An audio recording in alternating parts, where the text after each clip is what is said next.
This emphasis of study had a great influence on other sociologists. അപ്പോൾ അദ്ദേഹത്തിൻ്റെ ഈ ഒരു ട്രീറ്റ്മെൻ്റ് ഉണ്ടല്ലോ, അതായത് സോഷ്യൽ ഫാക്റ്റുകളുടെ പഠനമാണ് സോഷ്യോളജി എന്ന് പറയുന്ന ആ ഒരു തരത്തിലുള്ളൊരു അപ്രോച്ച് ആ കാലത്തുണ്ടായിരിക്കുന്ന സോഷ്യൽ സയൻറ്റിസ്റ്റുകളിലെല്ലാം തന്നെ വലിയൊരു ഇമ്പാക്റ്റ് ഉണ്ടാക്കുന്ന ഒരു ഒന്നാണ്. Okay, he demonstrated the usefulness of this approach in his study of suicide, which was published in the year 1897, in which he showed how social forces have an impact on individuals and their action within society. അപ്പം ഇദ്ദേഹത്തിൻ്റെ ഈ ഒരു സ്റ്റഡിയുടെ അല്ലെങ്കിൽ ഈ ഒരു അപ്രോച്ചിൻ്റെ usefulness അദ്ദേഹം വിവരിക്കുന്നത് അദ്ദേഹത്തിൻ്റെ സ്റ്റഡി ഓഫ് സൂയിസൈഡ്, അതായത് സൂയിസൈഡൽ തിയറി എന്ന് പറഞ്ഞിട്ടുള്ള അദ്ദേഹത്തിൻ്റെ വളരെ പ്രമാദമായിട്ടുള്ളൊരു തിയറിയാണ്.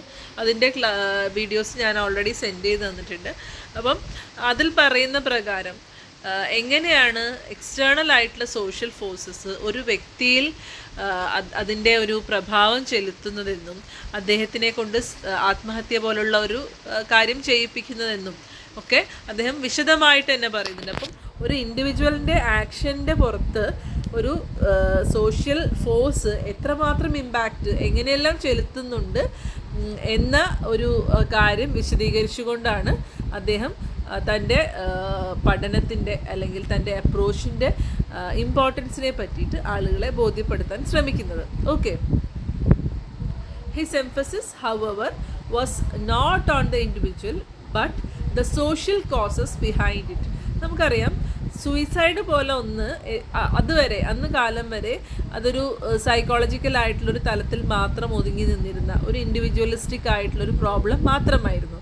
എന്നാൽ സാമൂഹിക ചിന്താഗതികളും സാമൂഹികമായിട്ടുള്ള എന്താ പറയുക അവസ്ഥകളുമാണ് ഒരു വ്യക്തിയെ കൊണ്ട് ആത്മഹത്യ പോലൊരു കർമ്മം ചെയ്യിപ്പിക്കുന്നത് എന്നാണ് അദ്ദേഹം സ്ട്രെസ് ചെയ്യുന്നത്. അപ്പം സോഷ്യൽ കോസസ് ആണ് ഒരു കാര്യത്തിൻ്റെ ഇൻഡിവിജ്വലിസ്റ്റിക് ആയിട്ടുള്ളൊരു ആക്ഷൻ്റെ പിന്നിലുള്ള സോഷ്യൽ കോസസിനെയാണ് അദ്ദേഹം പഠിക്കാൻ വേണ്ടി ശ്രമിക്കുന്നത്. He was keen to study the differences in suicide rate in different social categories and groups.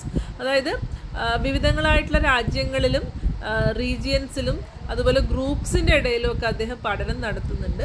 ഓരോ ഗ്രൂപ്പിനിടയിലും ഒരേ വർഷം തന്നെ ആത്മഹത്യാ നിരക്കുകളിലുണ്ടാകുന്ന വ്യത്യാസമാണ് അദ്ദേഹം പ്രധാനമായിട്ട് കണക്കിലെടുക്കുന്നത്.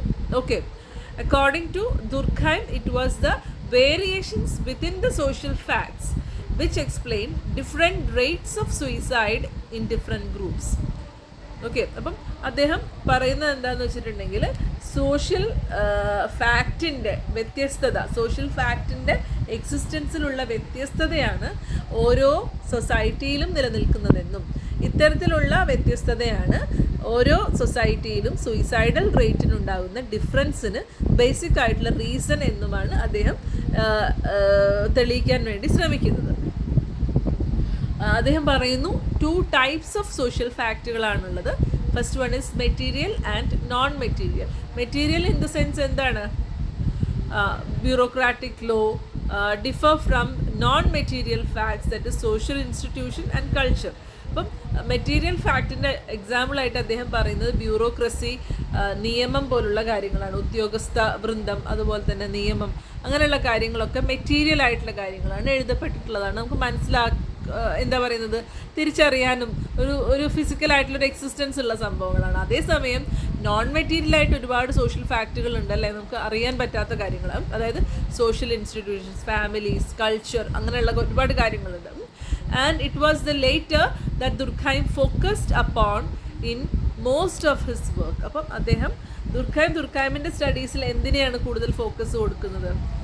നോൺ മെറ്റീരിയൽ ആയിട്ടുള്ള അമൂർത്തമായിട്ടുള്ള സോഷ്യൽ ഫാക്റ്റുകളെയാണ്. അപ്പോൾ ഫിസിക്കൽ ഫാക്ട്സ് എന്തൊക്കെയാണ്, സോഷ്യൽ ഫാക്റ്റ് എന്തൊക്കെയാണെന്നൊക്കെ ഞാൻ ഡീറ്റെയിൽ ആയിട്ട് പറയുന്നുണ്ട്. നിങ്ങളതൊന്ന് നന്നായിട്ട് മനസ്സിരുത്തി കണ്ടതിന് ശേഷം മാത്രം അത് കാണുക കേട്ടോ. ഓക്കെ, പിന്നീട് അദ്ദേഹത്തിൻ്റെ വളരെ ഇമ്പോർട്ടൻ്റ് ആയിട്ടുള്ളൊരു മറ്റൊരു തിയറിയാണ് division of labour in the society. It was published in the year 18